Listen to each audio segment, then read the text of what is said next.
Mixed messages. 36 enjoyed his new life in the yard. He and Ned were kept busy with their work.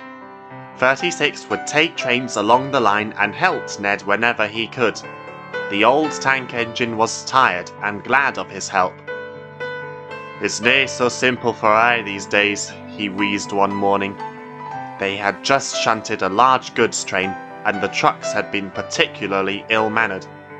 "My boiler ticket is due to expire soon, and I'm nae sure if I can be overhauled." "But why can't you ask our controller to mend you?" 36 asked. "I only wish it were that easy," said Ned sadly. "What do you mean?" asked 36. Ned looked at him straight in the eye. 36 could see that all was not well. "Thou'll find out when thou's old enough, yon engine," was all he would say. Every day, messages were given and received at each station, either by telegraph or by special messengers. Some of these concerned the misplaced belongings of passengers, while others informed the railway staff of more urgent situations, such as obstructions on the line. 36 had not seen the message system in action, but heard it was an important part of running the railway. "Always pay attention to messages," Ned told him. "Thy work is nae such a big deal where thy puff is." But 36 was too excited to listen. He clattered about the yard, barely paying heed to the station announcements, and was more concerned about when his next train was due out. Regrettably, this made him impatient.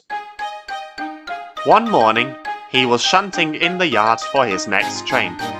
He banged the trucks into each other. "Oh, oh, oh!" they screamed. Ned saw this and spoke up. "Hey up, young'un," he said. "I knows thou's sighted for thy journey, but have a care. Them trucks, they'll bump some that gets havers for 'em. Thou's got to treat them kindly."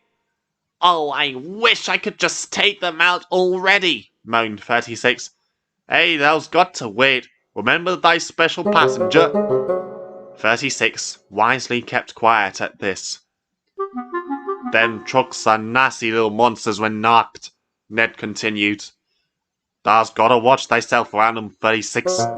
They's either a middlin' with thy smoke box, or they's a shovin' thou off thy line. Happen too many times, and too many engines gets left at yon works or worse." 36 shivered uncomfortably at this. Every day, 36 had to take a train of empty trucks up the line to the next station, where another engines would collect them to take them to canals, collieries, and other places where they were needed. He always stopped at the station and waited for the signal to change. Then, when it showed line clear, he would always puff away, the trucks following behind. This time the trucks were determined to make his journey difficult. They did not intend to derail him. They rather feared what Ned would have to say about it, but they had other games in mind for the unwitting 36. One morning, 36 brought his trucks up to the station platform. He then stopped at the signal. Suddenly, he noticed the two workmen repairing it. "Bother," he said. "It's broken." He wanted to run past it, but he remembered Ned's warning. In the telegraph office, the typist sat at his desk. He could see the station platform from his window. It was shut, but was still unable to block out much noise. The trucks knew this and decided to use it to their advantage. They began to sing. 36 was an early train, 36 was an early train, 36 was an early train, his passenger missed his train. 36 shushed them. "Quiet, please," he said, blushing. "There's no need for that." But the trucks ignored him. They sang again. His passenger came on a big black horse, his passenger came on a big black horse, his passenger came on a big black horse, his passenger found the train. 36 tried hushing them, He tried distracting them. He even tried bumping them. He tried everything he could think of, but nothing worked. Eventually, the typist opened his window. "Will you please keep those trucks quiet?" he demanded. "Some of us are trying to work, you know." Poor 36 was in a terrible panic.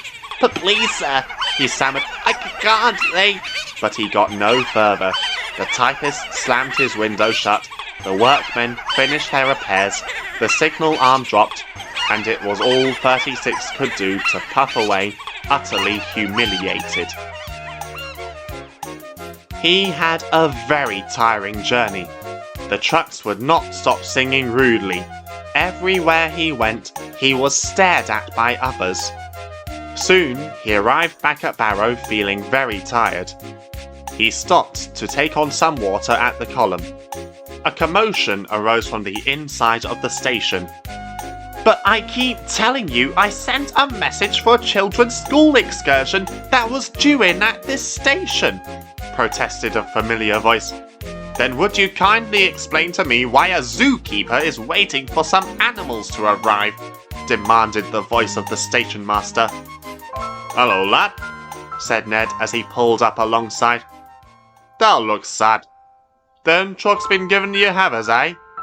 "Yes," replied 36 sadly. He explained what had happened. Ned first looked at him sternly, then thoughtfully. Then a very big grin crossed his face and he began to laugh. "What's so funny?" 36 asked, a hint of anger in his voice. Ned calmed down a little bit. "Thy tail! That's why yon zookeeper's at station.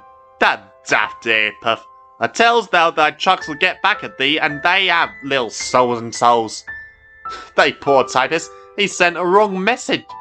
They trucks distracted him, so instead of messaging about a group of bairns on an outing with school, he's gone and sent for zookeeper, telling him his chimps is coming home to zoo." 36 looked sadder still. Ned, still grinning inanely, now felt sorry for him. "Listen," he said, "I'll settle thy trucks. Meantime, they'll teach thee to near bump 'em as anew." Later, the station master spoke to both engines. Ned told him about what had happened. Luckily for all, the station master had a good sense of humour and laughed uproariously when he heard the story. He then immediately promised to overlook the whole incident as an unfortunate accident of circumstances. After that, everyone went back to work as usual. Ned spoke sharply to the trucks, who decided it best for their own safety that they left 36 alone, and the two engines soon had the yard neatly arranged and in good order. "It's funny, isn't it?" 36 said to Ned that night. "What?" Ned yawned. "When I'm without you, I get into a pickle, but when I'm with you, we make quite a team." "Hey, sure we do, lad. Thou's daft as all but thou's a wee Ben. Thou's my wee Ben, son. Thou'll go far, Ed. I feels it in me frames." 36 looked puzzled. "Ed?" he asked. "Just a name I's been thinking of for thee. Ned, see? Short for Edward. It was the first what came into me smoke box. Dost thou like it?" "Oh yes, thank you, Ned," smiled Edward, happy at his new name. So when their crews and manager came to the sheds tomorrow morning, Edward announced his new name. Everyone laughed and agreed that it suited him well.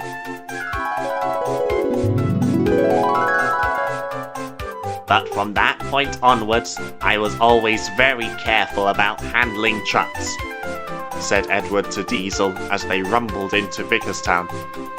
"Quite so," the little shunter agreed. "Funny though, isn't it? The amount of things we have all done in our lifetime that never got into the Thin Clergyman's books." "We simply never got round to telling him," replied Edward. "Besides, some of the stories we told him were too disturbing for his readers then."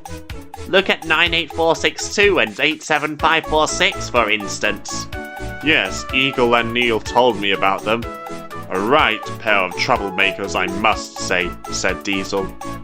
He then immediately blushed with humiliation, although I was no better.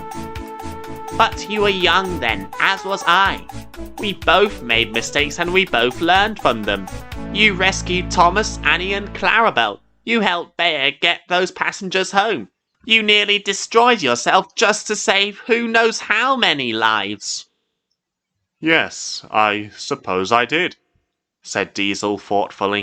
As they entered the Rail Museum's yard, they passed 3 new diesel engines. 2 of them neither Edward nor Diesel had ever seen before, though Diesel looked instantly smitten at the sight of the smallest one. The third Edward recognized with a strong sense of dread. Uh-oh, he groaned. Looks like Spamcan's back. There'll be trouble. I get the feeling you're right, Diesel said. He had just pushed Edward into the workshop and looked back to see that the 2 big engines were making the smaller one uncomfortable. See you later, Edward, he said. I'm just going to sort something out. Edward had seen them too. I see. Goodbye, Diesel. Thank you. Diesel purred out of the sheds and towards the newcomers. Edward watched the 2 big diesels with dread. Picking on her like that. They'll come to a sorry end sooner or later. He sighed and looked down at the ballast. Then again, not everyone deserves an end like that. A small tear crept into his eye. It's been a while since I last thought about it. Oh, Ned. My poor, poor Ned.